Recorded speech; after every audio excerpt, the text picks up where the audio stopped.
सभी विद्यार्थियों को राधे राधे। आशा है आप सभी कुशल मंगल होंगे। मैं सुप्रिया कश्यप और वरदान आईएएस पर आपका स्वागत है। विद्यार्थियों, आपकी क्लास 12th की पॉलिटिकल साइंस की फ्री सीरीज चल रही थी, जिसमें कि मैंने आपको फर्स्ट बुक कंप्लीट करा दी है और आज से आपकी सेकंड बुक स्टार्ट होगी, जिसमें कि आपका फर्स्ट चैप्टर है राष्ट्र निर्माण की चुनौतियां। तो आइए बिना समय की बर्बादी करते हुए चैप्टर को स्टार्ट करते हैं। फर्स्ट टॉपिक है आपका नए राष्ट्र की चुनौतियां। तो सबसे पहली बात आ जाती है कि कौन सा नया राष्ट्र। तो नया राष्ट्र भारत। तो जैसा कि आप जानते हैं कि प्राचीन काल में भारत को सोने की चिड़िया कहा जाता था। ओके, ये पूरी तरीके से संपन्न था, हीरे जवाहरात थे, यहाँ पे खनिज पदार्थ उपलब्ध थे, सब कुछ था, हर तरीके से भारत एक संपन्न देश था। फिर क्या हुआ, यहाँ पे आक्रांता आए।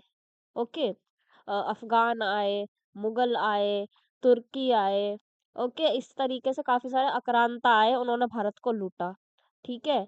फिर धीरे-धीरे आपकी विदेशी शक्तियाँ आई, लाइक पुर्तगाली, डच, फ्रांस, ओके, ये सब आए, जिसमें कि सबसे ताकतवर थे ब्रिटिश, ओके, जो कि ब्रिटेन देश से बिलॉन्ग करते थे। ओके, उन्होंने भारत को अपना उपनिवेश बनाया और यहाँ पर औपनिवेशिक शासन को स्थापित किया। ओके, फिर उसके बाद उन्होंने हमारे ऊपर राज किया। देन हमको आज़ादी मिली 14-15 अगस्त की मध्य रात्रि को।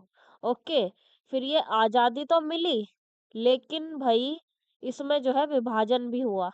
ठीक है, विभाजन भी हुआ भारत का। और किस सिद्धांत के आधार पर हुआ? द्विराष्ट्र सिद्धांत के आधार पर ये विभाजन हुआ था भारत का। ओके, ये सिद्धांत किसने दिया था? मोहम्मद अली जिन्ना ने। ओके, तो देखो इस विभाजन में क्या हुआ? 14 अगस्त को तो पाकिस्तान बन गया। ठीक है, मैंने बताया ना आपको कि मध्य रात्रि में देश आजाद हुआ और मध्य रात्रि में ही इसका बंटवारा भी कर दिया गया। ओके, तो 14 अगस्त को पाकिस्तान आपका बना। ओके, 15 अगस्त को हमारा प्यारा भारत बना। ओके, तो ये जो आपका ये हुआ था विभाजन, ये हुआ था धर्म के आधार पर। ठीक है, अब ये जो बॉर्डर्स एरिया है हमारे, बंगाल, ओके, और पंजाब, ठीक, तो ये जो हमारे बॉर्डर्स एरिया थे, इन पे जो है विभाजन किया गया था। किस आधार पर? कि जहाँ पर मुस्लिम ज्यादा है, उस वाले क्षेत्र को तो कर दो पाकिस्तान में, और जहाँ पर हिंदू ज्यादा है, उस वाले क्षेत्र को रहने दो भारत में। ठीक है, इस तरीके से विभाजन किया गया था और बहुत ज्यादा मार-काट, दंगे, ठीक है, नरसंहार हुआ था। ओके, हिंदू मुस्लिम के बीच काफी ज्यादा दंगे हुए थे, काफी लड़ाई हुई थी। ओके, तो ये आपका विभाजन था। फिर देखो अब आगे का देखते हैं। स्वतंत्र भारत के प्रथम प्रधानमंत्री थे पंडित जवाहरलाल नेहरू। ठीक है, ये बात तो आप जानते ही होंगे।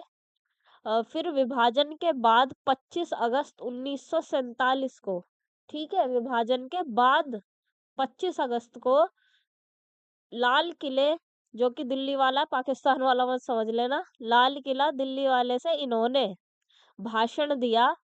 यह भाषण भाग्य वधु से चिर प्रतीक्षित भेंट, या फिर इंग्लिश में कह लो ट्रिस्ट विद डेस्टिनी के नाम से जाना जाता है। ठीक है, हिंदी में थोड़ा ये मुश्किल नाम है, आप इसको इंग्लिश में याद कर लेना। ट्रिस्ट विद डेस्टिनी इनके भाषण का नाम था। ये इनका प्रथम भाषण था। ओके, जो कि इन्होंने लाल किले से दिया था। ठीक, यह भाषण पंडित जवाहरलाल नेहरू द्वारा दिया गया था। ओके, और ये इनका प्रथम भाषण था। ओके, 1947 का साल अभूतपूर्व हिंसा और विस्थापन की त्रासदी का साल कहा जाता है। ठीक है, देखो अभूतपूर्व हिंसा मीन्स कि ऐसी हिंसा जो उस समय से पहले कभी हुई ही नहीं थी।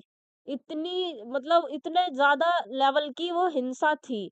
ठीक है, हिंदू मुसलमान के बीच जो है बहुत ही तगड़े लेवल की हिंसा हुई। ठीक है, और ऐसी हिंसा जो उस समय से पहले कभी नहीं हुई थी। और विस्थापन की त्रासदी, बहुत ही ऊंचे लेवल पर विस्थापन हुआ था। ठीक है, या वहाँ के लोग जो भारत में, जैसे कि पाकिस्तान बँट गया, भारत बँट गया अपना, तो कुछ ऐसे लोग थे जो पाकिस्तान वाले हिस्से में चले गए थे, लेकिन वो भारत में रहना चाहते थे, तो वो भारत आए, ठीक है? कुछ ऐसे लोग थे जो पाकिस्तान जाना चाहते थे, लेकिन वो भारत में रह गए, तो वो पाकिस्तान गए, ठीक है? तो इस प्रकार से विस्थापन हुआ। देखो इसका एक एग्ज़ाम्पल मैं दूँ, हालाँकि वो बहुत ज़्यादा ओवररेटेड एग्ज़ाम्पल हो चुका है, बट फिर भी देना तो पड़ेगा।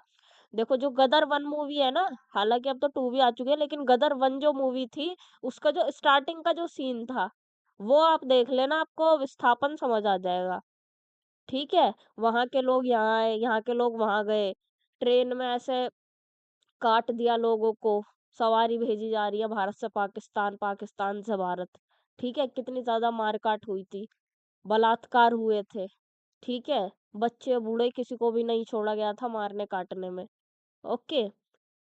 अ 15 अगस्त 1947 को कलकत्ता में गांधी जी ने एक पंक्ति कही थी, ठीक है? एक लाइन कही थी कि कल हम अंग्रेजी राज के गुलामी से आजाद हो जाएंगे, लेकिन आधी रात को भारत का बंटवारा भी हो जाएगा। इसलिए कल का दिन हमारे लिए खुशी का भी दिन होगा और गम का भी।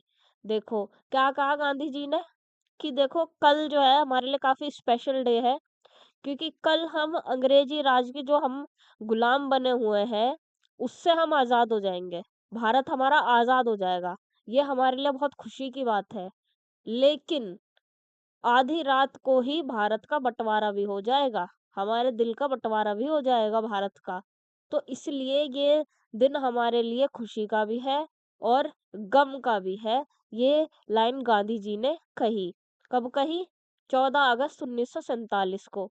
ये यहाँ पर जो है बेटा टाइपिंग मिस्टेक हो रही है, ओके? नेक्स्ट पॉइंट आपका आ जाता है 3 चुनौतियाँ। ठीक है? देखो भारत आज़ाद हो गया अंग्रेजों के राज से। बँटवारा भी हो गया, पाकिस्तान बन गया, भारत बन गया। अब भारत के समक्ष जो है ना बेटा, 3 चुनौतियाँ थी बड़ी, ठीक है? भारत के सामने 3 चैलेंजेस थे, जिसमें से कि पहला चैलेंज कौन-सा था? लोगों को एकता के सूत्र में बाँधने की चुनौती, ओके? देखो, आप जानते हैं भारत काफ़ी विशाल देश है, काफ़ी बड़ा भूभाग भारत के पास है और ये जो हमारे जो ये इतना विशाल जो देश है, इसमें बहुत सारे धर्मों को मानने वाले लोग रहते हैं, अलग-अलग धर्मों को मानने वाले लोग रहते हैं, अलग-अलग संस्कृतियों को मानने वाले लोग रहते हैं, ओके?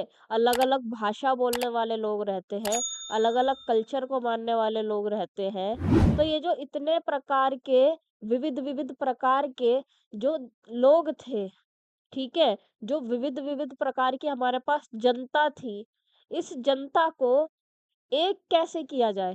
एकता के सूत्र में इनको कैसे बाँधा जाए? इनमें एकता की भावना कैसे जागृत की जाए? ओके, सबसे पहली चुनौती तो भारत के पास ये थी। दूसरी, लोकतंत्र कायम करने की चुनौती थी। ठीक है? देखो, भारत था, पहले यहाँ पे राजतंत्र रहा, आक्रांताओं का भी शासन यहाँ पर रहा, ठीक है? फिर औपनिवेशिक शासन भी यहाँ पर रहा। भारत को काफ़ी लूटा गया आक्रांताओं के द्वारा।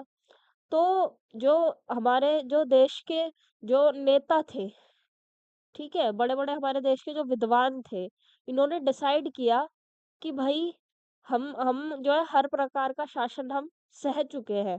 राजतंत्र हम सह चुके हैं, हम आक्रांताओं का शासन भी सह चुके हैं, हम औपनिवेशिक शासन भी सह चुके हैं, लेकिन अब हम और ऐसा कुछ नहीं सहेंगे। अब यहाँ पर जनता का शासन होना चाहिए, जो जनता द्वारा सरकार चुनी जाए। ऐसा शासन हमारे पास होना चाहिए, जो कि लोकतांत्रिक शासन हो। ओके? तो फिर डिसाइड किया गया कि हम लोकतंत्र की स्थापना करेंगे। तो इसमें चैलेंज क्या हुआ कि भई लोकतंत्र की स्थापना करें कैसे? और लोकतंत्र की स्थापना कर दें, तो फिर उसको कायम कैसे रखें? ठीक है? ये दूसरा चैलेंज था भारत के पास। तीसरा आ जाता है आर्थिक विकास व गरीबी। देखो, भारत जो है वो अंग्रेज जो है लूट चुके थे उसको बिल्कुल, ठीक है? बिल्कुल लूट चुके थे, हीरे जवाहरात, धन सब कुछ लूट के जा चुके थे। जब भारत को आज़ाद किया गया, तब भारत एक गरीब देशों की श्रेणी में आता था और उससे पहले काफ़ी अमीर देशों की श्रेणी में भारत आता था, ठीक है? तो ये जो भारत को लूट लिया जा चुका था, तो इसका विकास कैसे किया जाए, आर्थिक विकास कैसे किया जाए, गरीब जो हो गई है जनता, इस गरीबी को कैसे मिटाया जाए, ओके। तो ये चैलेंजेस भारत के पास थे, ये 3 चैलेंजेस, ओके। आज की क्लास में केवल इतना ही, आगे का हम नेक्स्ट पार्ट में देखेंगे। आशा है कि मैंने आपको काफ़ी अच्छे से समझाया होगा, आपको समझ भी आ गया होगा, लेकिन फिर भी आपके कोई डाउट्स रह गए हो आपके मन में, तो आप अभी कमेंट सेक्शन के माध्यम से मुझसे पूछ सकते हैं या फिर बाद में भी आप मुझसे सोशल मीडिया पर कॉन्टैक्ट करके बेझिझक आप मुझसे पूछ सकते हैं। आपका डाउट एकदम क्लियर करवा दिया जाएगा। ओके। अगर आपको ये वीडियो पसंद आई हो तो इसको लाइक कीजिए, कमेंट सेक्शन में अपना रिव्यू दीजिए और अपने दोस्तों के साथ इसको शेयर कीजिए। और वरदान आईएचएस को ज़रूर सब्सक्राइब करें और बेल आइकन को भी याद से प्रेस कर लें ताकि वीडियो का नोटिफिकेशन सबसे पहले आपको मिल सके। और आप हमें टेलीग्राम, व्हाट्सएप और इंस्टाग्राम पर भी ज्वाइन कर सकते हैं। इसके नोट्स आपको टेलीग्राम पर प्रोवाइड करवा दिए जाएंगे पीडीएफ के फॉर्म में। ये हमारा सोशल मीडिया हैंडल है। वैसे इसका लिंक आपको डिस्क्रिप्शन में भी मिल जाएगा। तो मिलते हैं इस चैप्टर के नेक्स्ट पार्ट में। तब तक के लिए स्वस्थ रहिए, पढ़ते रहिए। जय हिंद, जय भारत, राधे राधे।